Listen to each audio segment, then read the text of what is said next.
Hello, ladies and gentlemen, and welcome back to another brand new video. Today, I have a special guest here joining me today.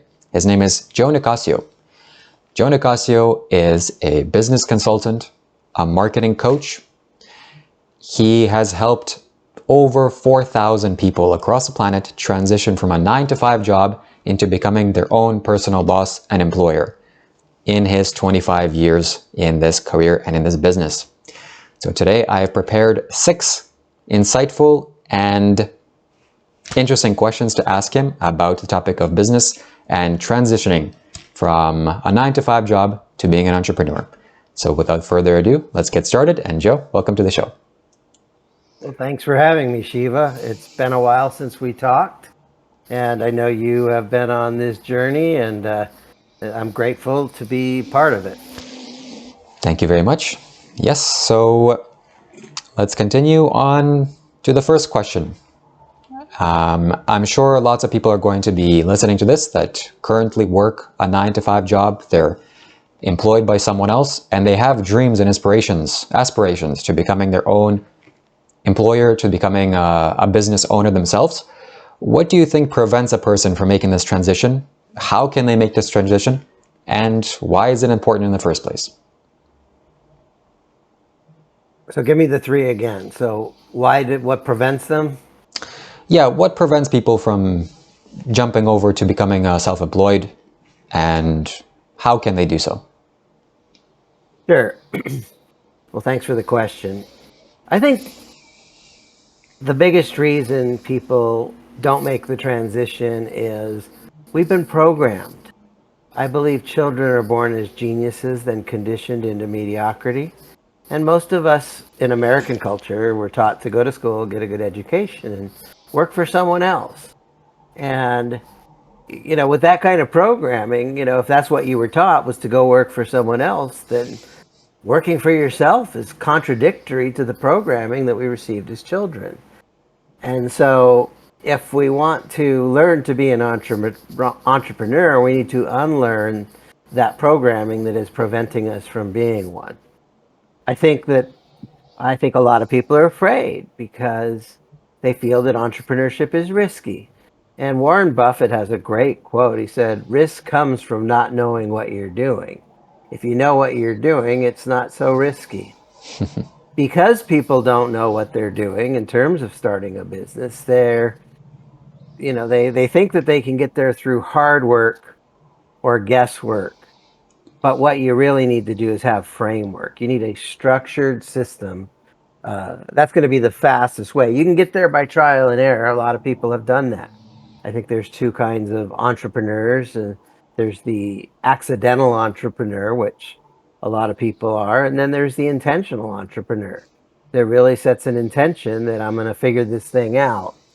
And if you're an intentional entrepreneur, number 1, you can figure it out on your own, or number 2 is you can get some help. You can get a mentor. And there's not a lot of people that are really qualified to do this. There's some, but people that are really there to help you start and grow a business from scratch without an agenda. There's a lot of people with an agenda. I'll teach you to be a real estate entrepreneur if you come into my real estate business. There's an agenda there. And they're not really asking that fundamental question, what's the right business for you? And that would be the second reason people don't start their own business, is they don't know what's the right business for me. It's not the same as looking for a job. We find a job, but a business is something we can create. It's an act of creation. It's an act of artistry. It's about starting with 1 or 2 or 3 blank canvases and saying, what does my dream business look like? It's about gathering the raw materials. If you were an artist, you would gather paints and pastels and chalks and pencils and canvas. If you're a sculptor, you'd be gathering marble or different media from which to create. So the first step is to be an explorer, gather the raw materials of you. Second step is to visualize. Without vision, the people shall perish. So you need to have a good vision of what success looks like. And then maybe you have 2 or 3 or 4 ideas. You put them side by side. So the third role is the judge. So it's the explorer, the artist, the judge. You need to choose wisely. It's very important that that we choose a business that we can do for many years to come. And then finally, once we make that wise choice, then we need to be a little bit of a warrior and get to work and start preparing the ground and pouring the foundation and building a solid business on fundamentals. Those are some of the things that I think are important. Can you go back to talking about the difference between an accidental entrepreneur and an intentional entrepreneur? What is the difference? Well, somebody says you're fired and all of a sudden you got to put food on your table, so you start scrambling and say, how do I make money? Okay, it's all of a sudden you're in a situation where you just kind of need to survive and figure it out. Like the process that I just explained about being the explorer, the artist, the judge, and the warrior, it's an intentional process where we say, what does my dream business look like? For far too many people, they ask this question of how can I make money, which is the wrong question, because that's never going to get you to your life's calling or your spiritual calling, your business calling. What we need to be, if you're just in it for the money, you're probably going to be unhappy, because you want to have fun making money. You want to have joy. You want to have sense of fulfillment. If you're just in it for the money, you're just in to receive. It's like you're grabbing. There's giving and receiving in business. And so it's really important to say, how can I give? And how can I give in the highest, best use of my talents, my skills, my abilities, my passions? How can I be a more potent giver? I think we all have different parts of our personality, like we're scattered like a light bulb. But if we can organize those scattered pieces and be focused like a laser beam and do one thing and do it really well, focus like a laser beam has a lot more impact than scattered like a light bulb. And what's interesting is laser beams use exactly the same energy of light bulbs, but they have a lot more impact. So you don't want to do this stuff accidentally. You want to say, what do I want to be when I grow up? What do I want to do? How do I want to give to the world so I can receive, to be a good provider of myself and the people I love, to have a little overflow maybe, so I can do some philanthropy.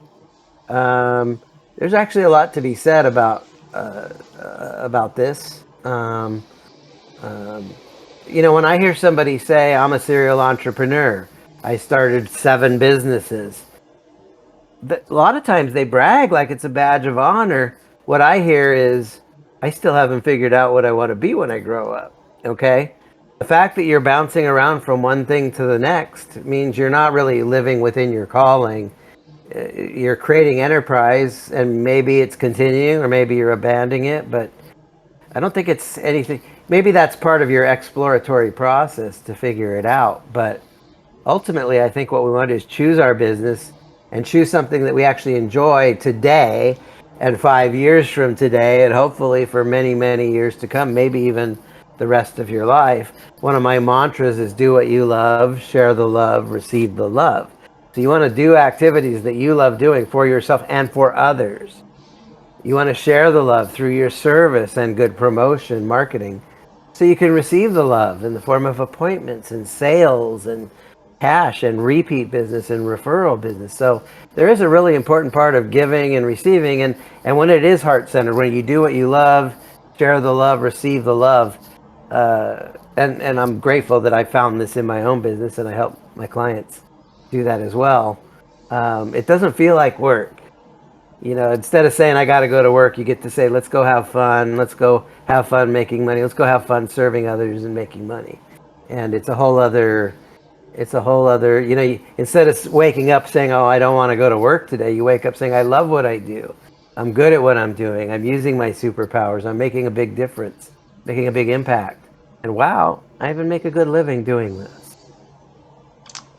Okay, nice.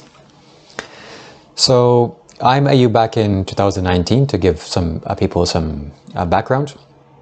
Just in the beginning of 2019, and then the actual New Year's celebration, you spoke on stage in front of us. And after watching your videos and also speaking with you after, you told me this yourself, and that's the intuitive feeling that I got, that you're a spiritual business coach. That's how I describe you. And you said this also to me numerous times, that this is a spiritual calling for you. So can you talk more about that and how you got in this business in the first place and the spiritual aspect behind what you're doing. Sure. Well, I'm a hardcore Christian. You know, I'm a member of the Church of Jesus Christ of Latter-day Saints. So I'm the Mormon flavor of Christianity, and I believe we're all children of God, and there's a couple scriptures. These are very familiar to most people in the world, but the first one is there was a lawyer talking to Jesus Christ, and he said, "How do you get to heaven with all these commandments?" And Jesus replied, and I'm just paraphrasing, but there's really two: love God, love your neighbor. Like, love God, love people, right? And I think if we're spiritually grounded in that, we're actually pretty good starting spot in terms of our spirituality. The other scripture is, I think it's in Matthew, but uh, Jesus said it's hard. It's easier for a camel to go through the eye of a needle than for a rich man to enter the kingdom of heaven. And it's a little bit flowery language. It took me a long time to kind of really decode this. But I was at a Tom Hopkins sales training one time, and he said, we're commanded to love people and use money. And the problem is, some rich people love money and use people. And so there's nothing wrong with money. It's just a tool. But if we love money over people, we're violating love God and love people. So if we love God, yeah. And I think that if we're in business to make money, I think that being in business to serve others, I will do these amazing things to help you. In exchange, you will pay me. I will solve your problems and you will pay me gratefully and generously. There's an exchange of, I'm going to do something for you and you're going to do something for me. Now, if you want me to do something for you and you don't want to pay me, that's actually bad karma. You want to receive without, it's like going into the store and saying, I want this milk, but I don't want to pay for it. Okay, that's called theft. And so giving and receiving is a big part. And I think that giving in the biggest way possible makes it more comfortable for people to pay us.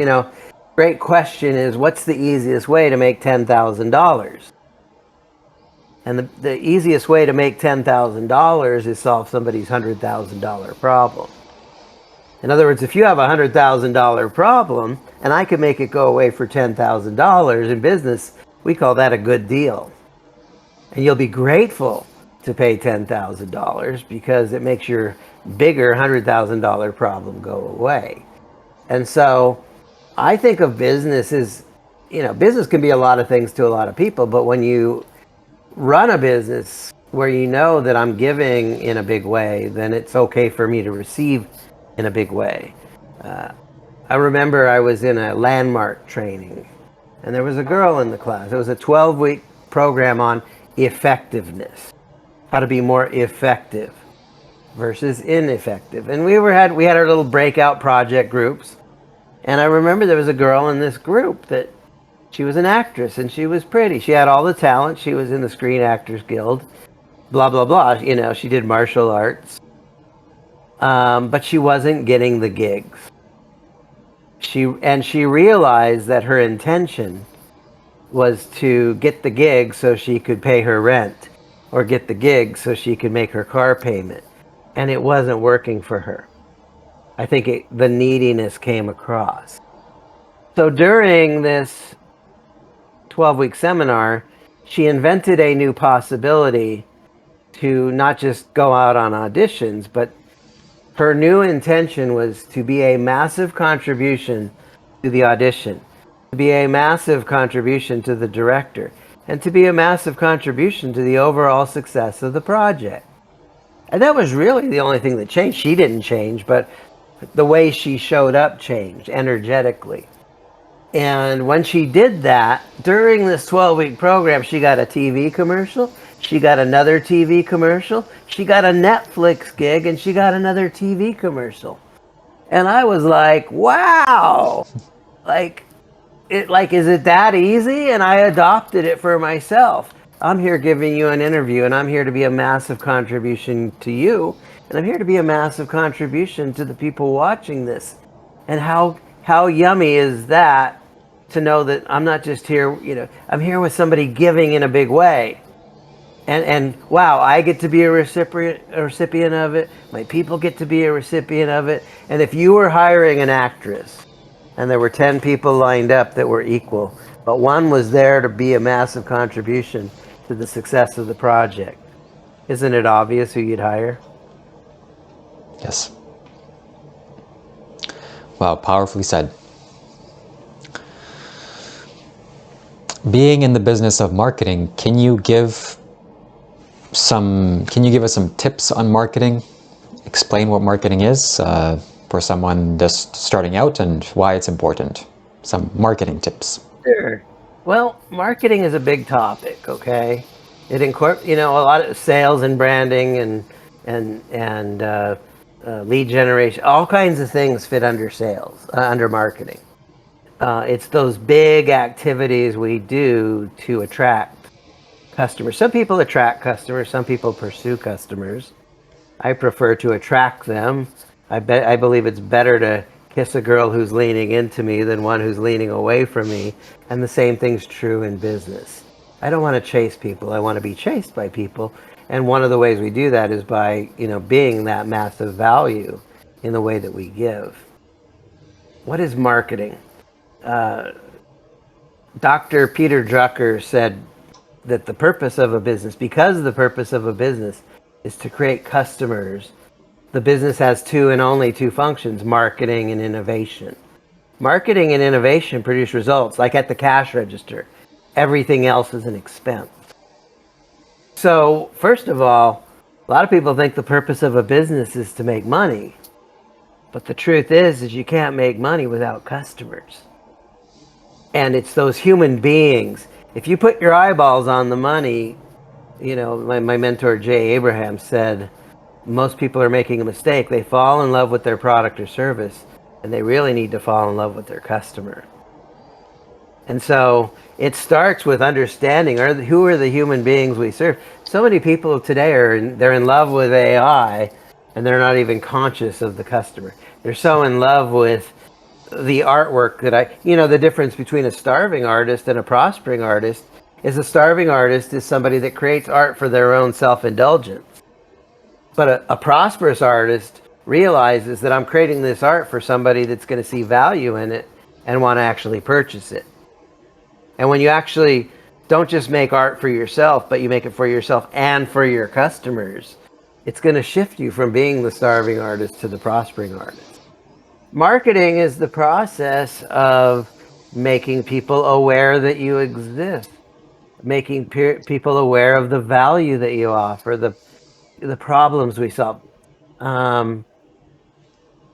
We spend money. Marketing is kind of technology, but marketing is also the human beings. Marketing is the understanding. There's digital marketing. I can transmit a gigabyte of information around the globe in a nanosecond. But it can take days, weeks, months, or even years to penetrate 1 inch of human skull. Getting through to a human being is more challenging than transmitting information digitally. I often wish if I had a superpower, it was like in Star Trek, there's the Vulcan mind meld where I place my hand on your forehead and we instantly understand each other. And how cool would it be if I could just put my hand on your head and you could see what a badass and how valuable I am. And it's like, wow, this guy can really help me a lot. I get it. I need him. I'll instantly hire him. The problem is I don't have that superpower.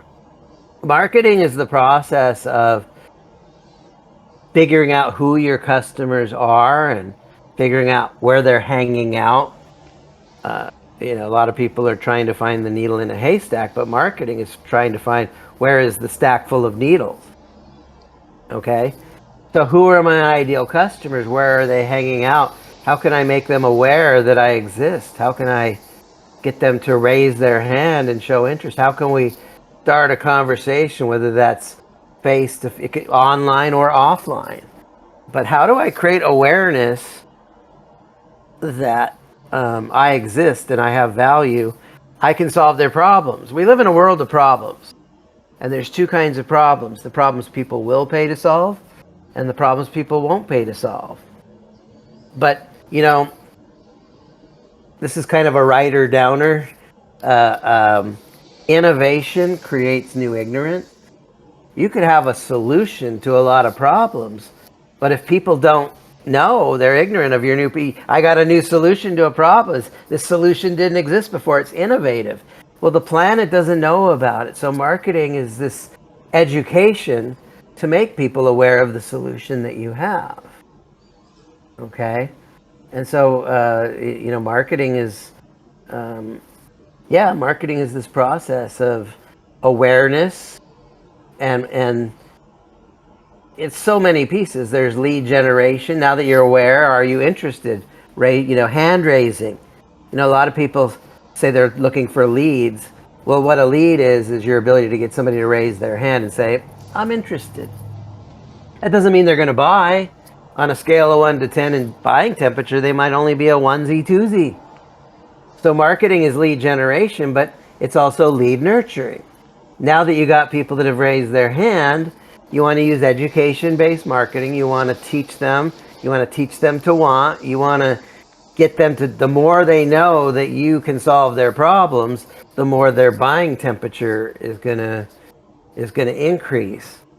And what we want to do is, through marketing, through lead nurturing, is we want to raise their buying temperature to an 8, 9, or 10, so they actually get to the place where, like, you know what, I want to work with Shiva. I want to work with Joe. And when that happens, they'll schedule an appointment with us. Maybe it's buying a product directly, but we want to fill our calendar with 8s, 9s, and 10s. And then when we have a face-to-face meeting and we start to have that conversation, my job on a conversation is to connect with somebody and get to know them and discover if or how I can help them. And, really healthy frame around sales is to be a fit finder. I'm looking for the truth of a good fit. If the truth is it's a good fit, of course we'll do business together. And if the truth is we're not a good fit, of course we won't do business together. But I always win when I get to the truth. If the truth is it's a good fit, my agenda is to get to the truth. If the truth is it's a good fit, hallelujah, I win. And if the truth is it's not a good fit, I also win. I win every time I get to the truth. So marketing leads to awareness and hand raising and warming them up to having the conversation to see if or how I can help you. And I want to just kind of share something now about the 3 rules of sales that I learned recently from a guy named Aaron Euler. And 3 rules of sales, this is really powerful. Rule number 1 is always have your client's best interest in your heart. Okay? You're not going to go wrong if you've always got your client's best interest in your heart. And I think that's about as spiritual as you can get. Rule number 2 is what's in your best interest, what's in your client's best interest, may sometimes be a little bit uncomfortable. I'm sorry. Maybe you have... What do you mean by that? Maybe, it might be uncomfortable to pay money. It might be uncomfortable to do new things. What's in your best interest? If you keep doing what you've been doing, you're going to keep getting what you've been getting. But you have goals and you're not hitting your goals. So you come to me. I'm here to help you hit your goals, but I'm here, in order to get there, you're going to have to make some changes. You got to quit doing the stuff that's not working and start doing stuff that's more effective. So rule number 1 is always have your client's best interest in your heart. Rule number 2 is what's in their best interest might be a little uncomfortable. And rule number 3 is people will almost always fight to stay in their comfort zone and keep the status quo of how they used to do things. People will fight like hell, and that's for us as people in a sales role, is to be amused, to almost laugh internally. Isn't it funny how people fight to stay stuck where they used to be? And the way that you deal with this is, if it was you that was stuck, I would say, Shiva, I challenge you. Are you willing to be a little uncomfortable today to hit your goals and dreams tomorrow? Wow. And if you are, great, let's sign you up. Let's get you going. Powerfully said. That's very wise. So, yeah, marketing is huge. I could talk for 20 hours on marketing, but did you want me to give something useful people could use? If you can, give us some marketing tips if a person's already in business. A lot of people today, I learned this from one of my coaches, Taki Moore, and it's called eyes, hands, hearts, and faces. So in social media, S stands for starting. We don't sell on social media. We just start the relationship on social media. So the first thing is we create content. We want to get people's eyeballs on our stuff. That's the first. We want to have good stuff and we want to get people's eyeballs on our stuff. So that's eyes. And then, maybe once a week or so, we want to get people to raise their hands. Are you interested in what I'm talking about? Are you interested in getting more help? We want to get people to raise their hands. And what's beautiful about this is you're not chasing them. When somebody raises their hand, they're slightly leaning into you. Okay? And again, it's better to be chased than to chase others. So we get them eyes, hands, and then hearts. If somebody raises their hand, now we've got a legitimate reason to start a conversation with them through Messenger or SMS or email or whatever. But we want to start to we want to learn the desires of their heart. They have goals, they have dreams, they have aspirations, they have frustrations, they have things holding them back. And so while we're in this chat conversation and we learn the desires of their heart, we're doing a couple things is we're qualifying them. Can I help them or can I not help them? And if they are qualified, the other thing we're doing is building trust.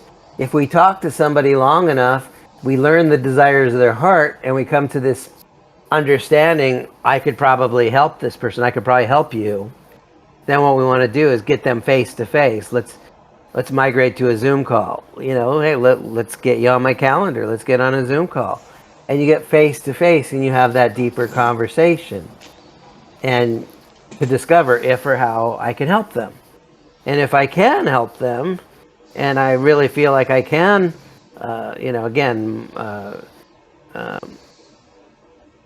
rule number one is always have your client's best interest at heart. If I really can help them, I'm going to make them an offer.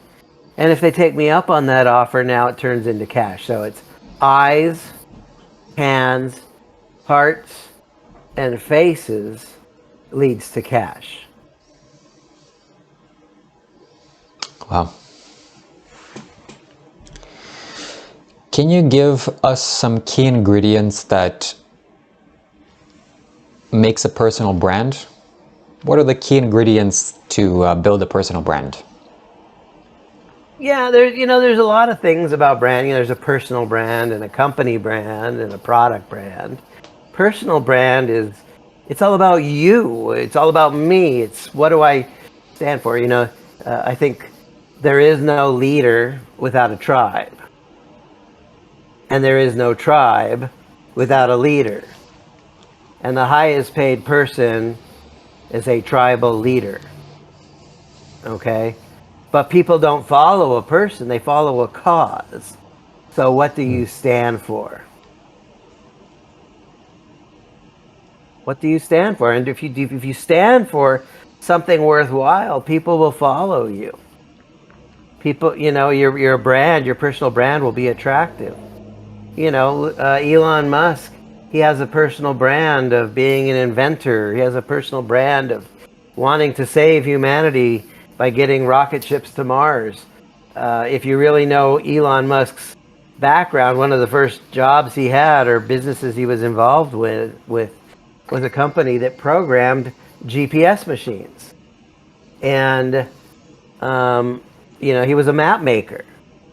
Well, guess what? Rocket ships to Mars involves maps. He bought Tesla and developed Tesla into a company. Well, guess what? Cars need maps and they drive. He's now building self-driving cars.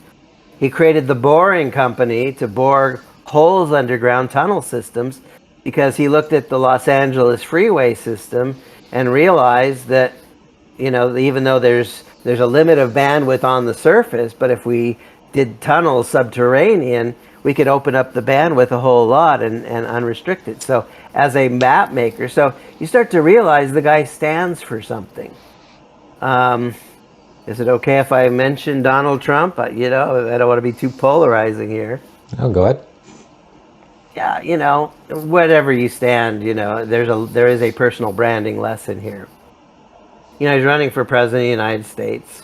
And again, people don't follow a person, they follow what do you stand for.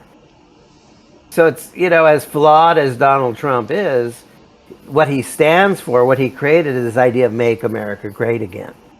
Now that brand is so powerful. When he holds a rally, tens of thousands of people show up to these rallies because his personal brand is so strong.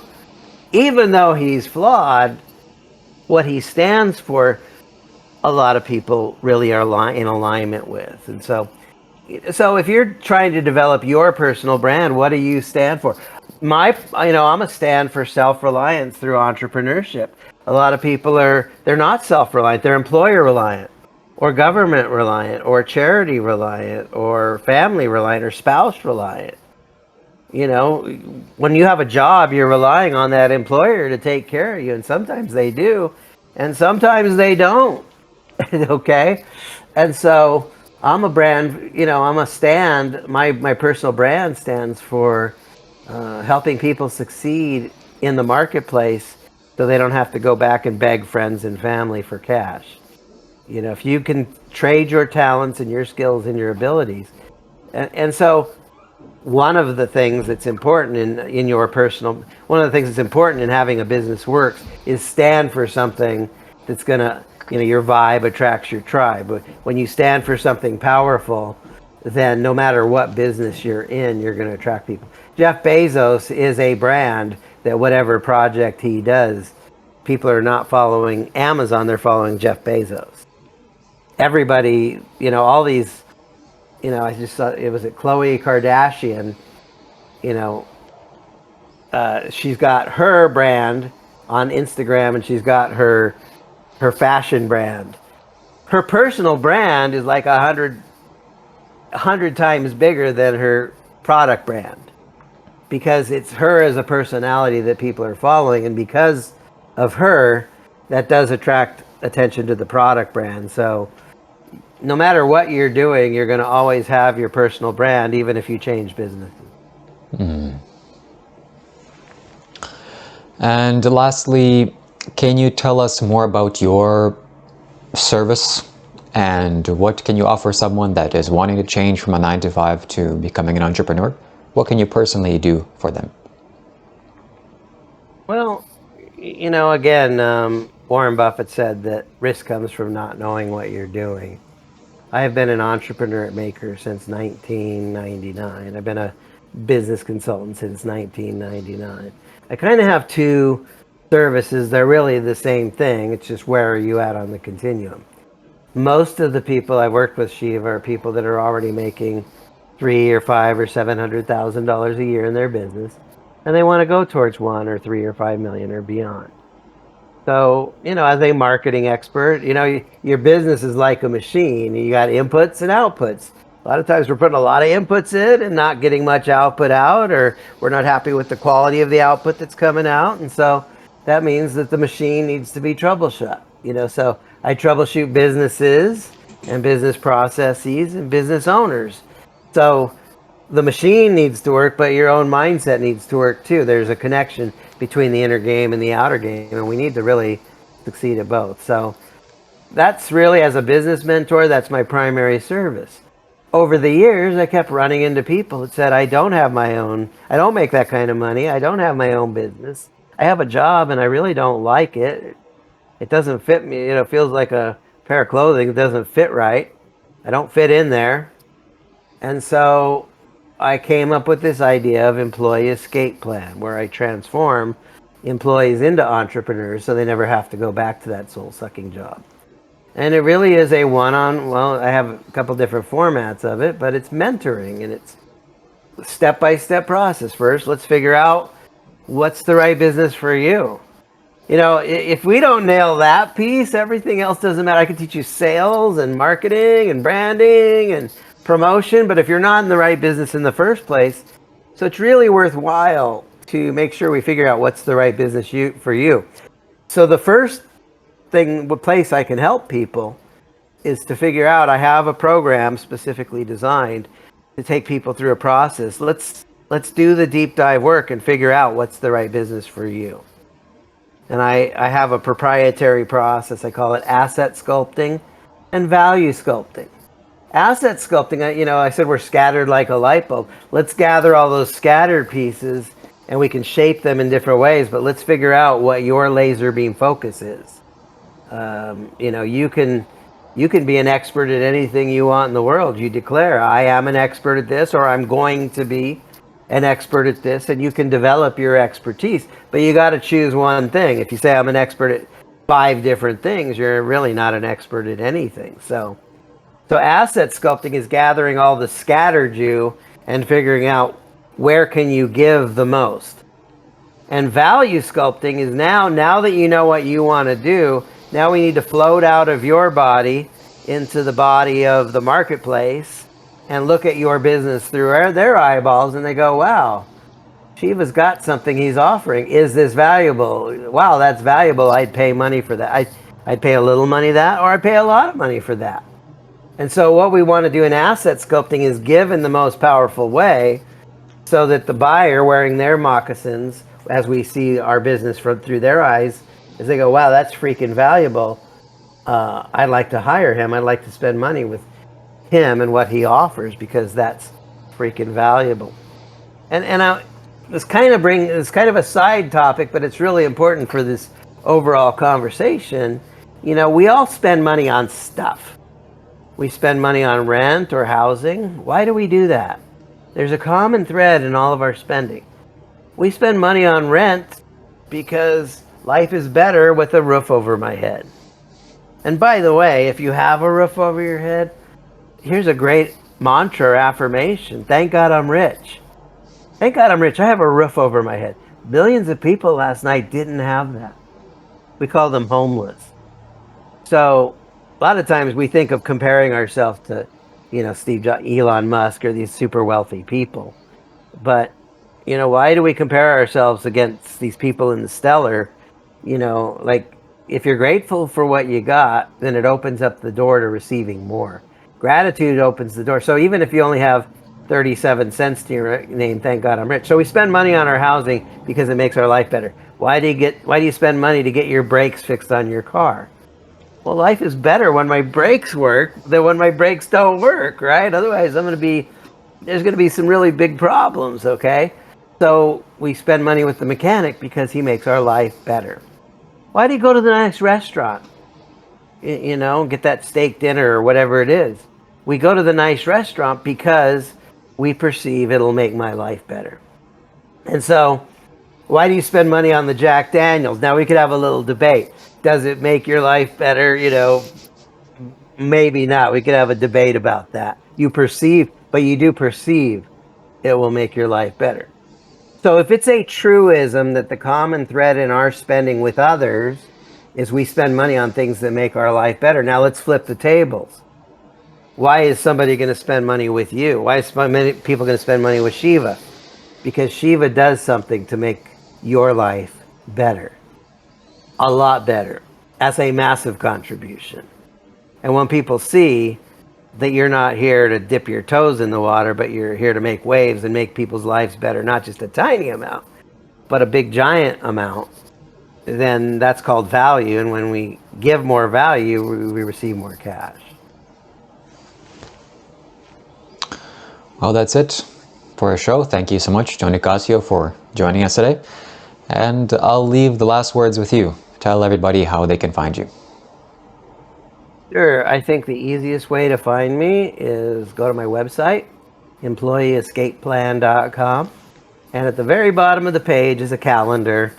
And if you'd like to talk, just grab a time on my calendar. I do everything by appointment only. I don't take random phone calls. Everything is by appointment only. And I do that for, I have time freedom. I control my time. My time doesn't control me.